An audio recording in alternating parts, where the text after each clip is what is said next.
How to stop over-explaining yourself. The psychology of saying enough and letting your words stand. You answer a simple question. Then you add context.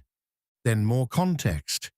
Then you explain what you did not mean, what you were trying to prevent, and why a reasonable person might have made the same choice. By the time you stop speaking, the answer that was clear in your mind has become difficult to find. Over-explaining is rarely caused by having too much information. It is usually caused by fear.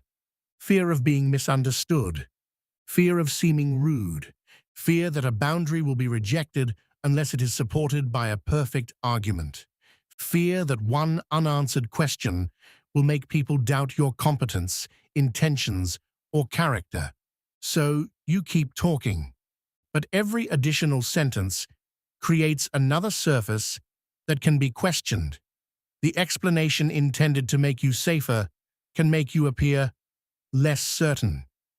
In this episode, you will learn why over-explaining happens, how it changes the way people hear you, how to answer without defending yourself, and how to stop speaking when your message is complete. The goal is not to become secretive, cold, or unhelpful. The goal is to give the information the moment requires and trust that enough can be enough. Chapter 1. The invisible request for approval. Every explanation carries information. Some explanations carry a second message. Please agree that I am reasonable. Please confirm that I am not selfish. Please tell me I am still competent. That hidden request is what makes over-explaining exhausting. You are not only describing what happened, you are trying to control how another person interprets you. Imagine that a colleague asks why you cannot attend a meeting. A complete answer might be, I have a client call at that time. Send me the notes and I'll follow up afterward. An over-explained answer sounds different. I'm really sorry. I normally would attend, and I know this meeting is important, but the client changed the time twice, and I already tried to move it, and I don't want anyone to think I'm not prioritizing the team. The extra detail does not change your availability. It reveals anxiety about being judged. Once listeners detect that anxiety, they may begin treating the decision as negotiable. They offer solutions to problems you never asked them to solve. Couldn't the client call move? Can you join for the first 10 minutes? Is the call really more important? Your explanation has accidentally opened a negotiation. Clear communication separates information from the request for approval. You can be considerate without asking someone else to certify that your choice is acceptable. Chapter 2. Why smart people over-explain. Over-explaining is often associated with insecurity, but the habit can develop from strengths. Thoughtful people see complexity. Conscientious people anticipate questions. Empathetic people notice how a decision may affect others. Analytical people want the reasoning to be complete. These qualities are valuable. The problem begins when every thought in your mind is transferred into the conversation. Good judgment is not displaying all available information. It is selecting the information that matters now. There are also deeper reasons people explain too much. Perhaps you grew up around someone whose reactions were unpredictable. A simple decision could lead to an interrogation, so you learned to prepare a defense before making a request. Perhaps mistakes were treated as evidence of bad character rather than normal parts of learning. You discovered that context could reduce punishment.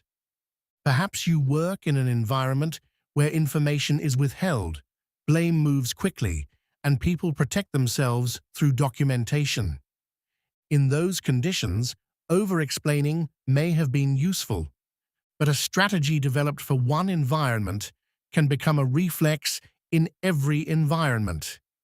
You begin defending ordinary preferences. You provide evidence for simple boundaries. You explain decisions to people who did not request an explanation and do not have authority over the decision. Understanding the origin of the habit is useful. It allows you to replace shame with awareness. You are not defective because you over-explain. You are using a protection strategy after the protection is no longer required. Chapter 3. The cost of too much context. More information does not always create more clarity. Every message has a signal and noise ratio. The signal is the answer, recommendation, decision, or request. The noise is everything the listener must sort through to locate it. Consider a manager asking, "Will the report be ready today?" The answer is either yes, no, or yes under a stated condition. An effective response might be, "Yes, I'll send it by 4," or "No, the final data arrived late, so I'll send it tomorrow morning." Over-explaining buries the answer beneath a timeline of every event that affected the work. The listener becomes less certain because they still do not know the outcome. Too much explanation can also introduce contradictions. When you improvise 10 reasons, some will be stronger than others. A listener may focus on the weakest reason and ignore the valid decision beneath it. Long explanations create more opportunities for nervous phrases. "I guess," "maybe," "I don't know," if that makes sense. The speaker begins with a clear position and talks until the position sounds uncertain. This is the paradox. You over-explain because you want to be understood. But the longer you continue after the message is complete, the more difficult you become to understand. Chapter 4. Answer the question that was asked. An anxious mind answers more than the question. Someone asks, "Why did you change the layout?" Your mind hears, "Why did you make a bad decision without permission? And can you prove that you deserve to be trusted?" You answer the imagined accusation instead of the actual question. Before responding, identify the smallest honest question in front of you. Why did you change the layout? The original version hid the primary action on mobile. Then stop. If they want to know who approved the change, they can ask. If they want to compare the two versions, they can ask. If they disagree, they can say so. You do not need to conduct every possible future conversation inside your first answer. Use the one-question rule. Give one direct answer to the question that was asked. Add one supporting fact if it materially improves understanding. Then pause. Question, answer, support, stop. "Can you take another project this week?" "No, I'm at capacity through Friday." That is complete. You do not need to list every current assignment, prove that each one is difficult, or describe how little sleep you have had. Capacity is information. It does not require a courtroom argument. Chapter 5. Stop defending preferences. Many people speak as though a preference is valid only when supported by hardship. They do not say, "I'm leaving at 6."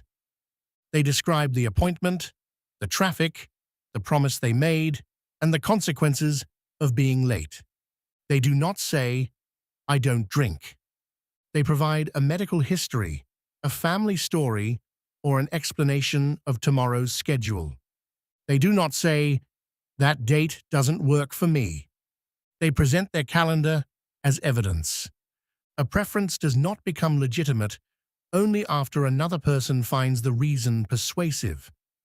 You are allowed to dislike an option before it becomes dangerous.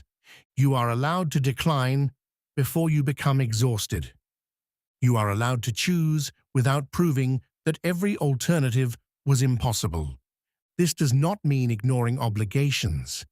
If your decision affects a commitment, provide the information needed to manage that impact. I can't attend Thursday. I can send my section Wednesday and review the notes Friday. The boundary is clear. The responsibility is addressed. Notice what is missing. There is no autobiography. There is no request for emotional permission.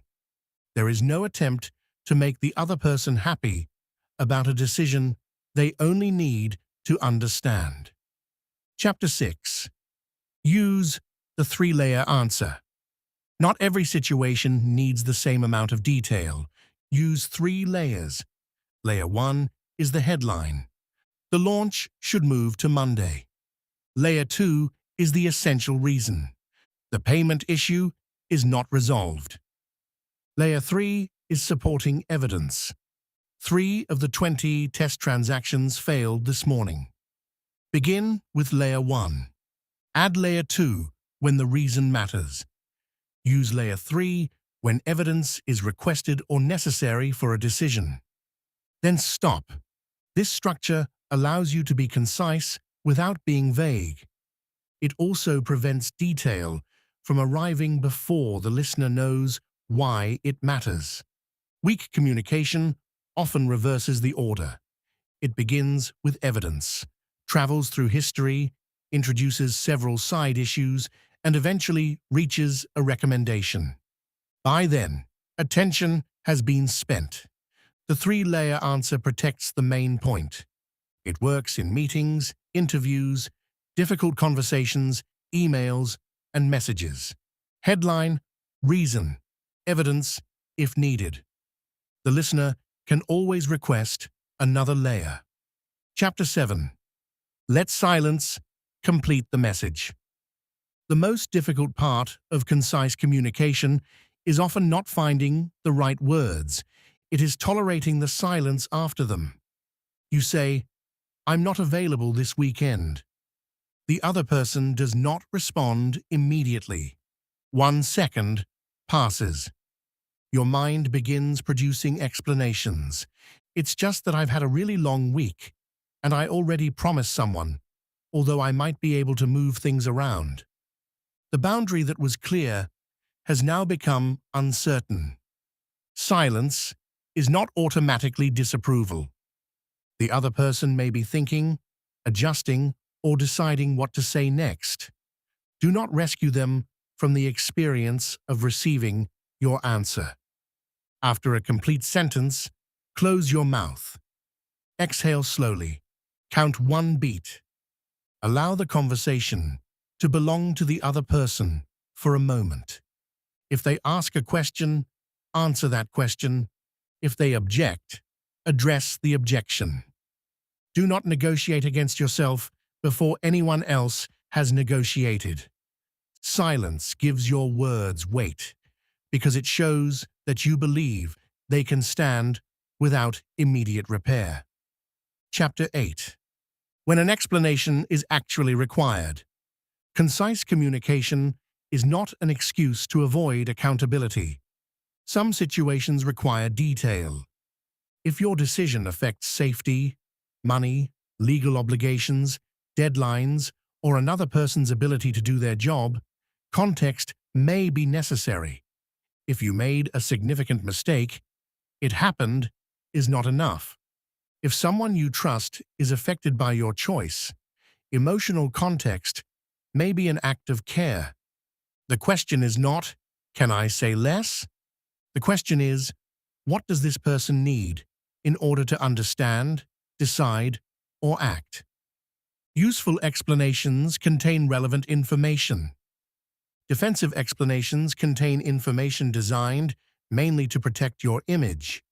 Compare these statements. "The invoice was late because I was overwhelmed. Several people changed the request, and I thought someone else had sent it. I missed the invoice deadline. I have sent it now and added a verification step so it does not happen again." The second explanation accepts responsibility, reports the correction, and addresses prevention. It says less and communicates more. When explaining a mistake, use 3 parts. What happened? What you did about it? What changes next? Do not use detail to distribute responsibility until no one can locate it. Clarity is not only a sign of confidence, it is a form of accountability. Chapter 9. Emails that do not apologize for existing. Overexplaining becomes especially visible in writing. A 2-line message becomes 5 paragraphs because the sender cannot see the recipient's reaction. Uncertainty fills the empty space. Before sending an email, identify its job. Is it asking for something, reporting something, recommending something, declining something? Put that job in the first 2 sentences. Please approve the attached proposal by Thursday. The shipment will arrive 1 day late. The revised arrival is Tuesday. I recommend renewing the current contract for 6 months. Then include only the context needed for action. Remove opening phrases that delay the message. I hope you're doing well. I just wanted to reach out because I was wondering if perhaps courtesy is useful. Amaze is not. Could you send the revised schedule by noon? Thank you. Before sending, delete any sentence whose only purpose is to prove that you are considerate. Let the tone demonstrate consideration. Let the structure demonstrate respect for the reader's time. Chapter 10. How to respond to why. The word why can trigger immediate defense. But not every why deserves a complete personal history. First, decide what kind of question it is. Some people ask why because they need information. Answer briefly. Why are we changing vendors? The current vendor missed 3 delivery targets. Some people ask why because they are surprised. Give them a moment to adjust. Why aren't you coming? I already have plans that evening. Some people ask why as a way to challenge a boundary. Repeating the boundary may be more useful than producing new reasons. Why can't you stay later? I'm not available after 6. If they repeat the question, you do not owe them a new explanation each time. As I said, I'm not available after 6. A reason is not a password that grants access to your boundary only when the other person approves it. You can answer a good faith question without entering an endless appeal. Chapter 11. The fear of being misunderstood.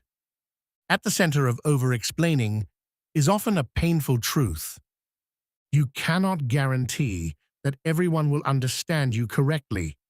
You can choose accurate words. You can provide relevant context. You can clarify when someone asks in good faith, but another person may still interpret you through their expectations, fears, interests, or existing opinion.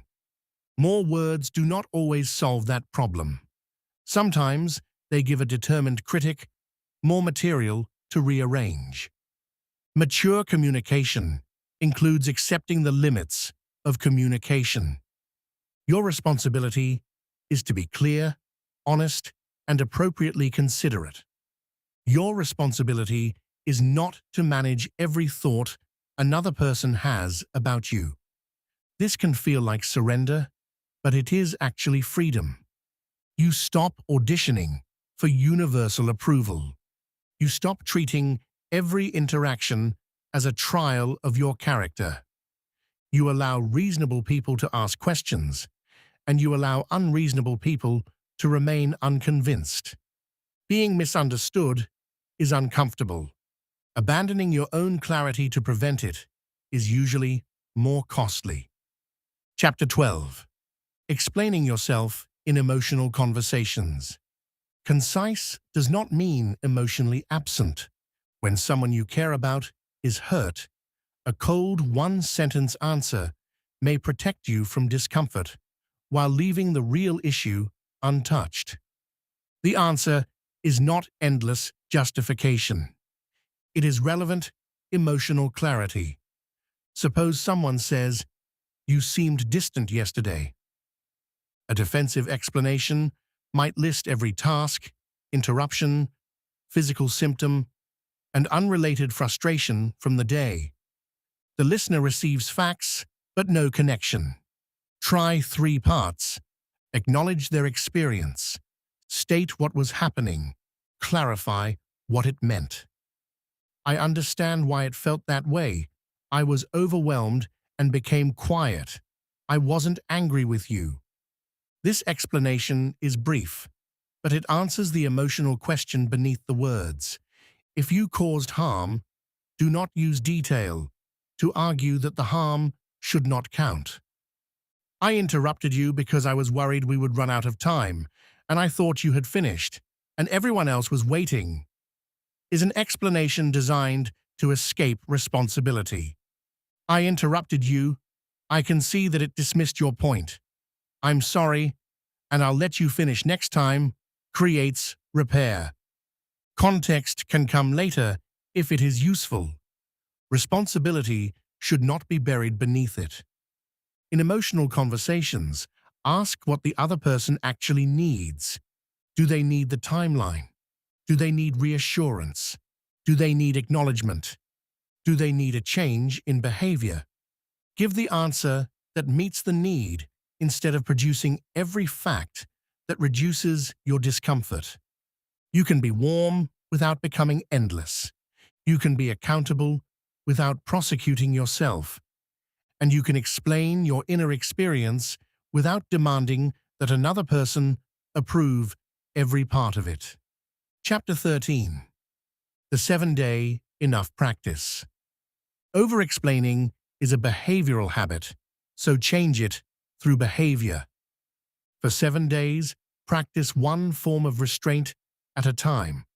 On day 1, notice the second explanation. Answer normally, then observe the moment you feel pressure to add another reason. Do not add it. On day 2, use the one-question rule. Answer the question that was actually asked, not the accusation your anxiety imagined. On day 3, practice the 3-layer answer. Headline, essential reason, evidence only if needed. On day 4, state one preference without defending it. That time doesn't work for me. I prefer the first option. I'm going to pass.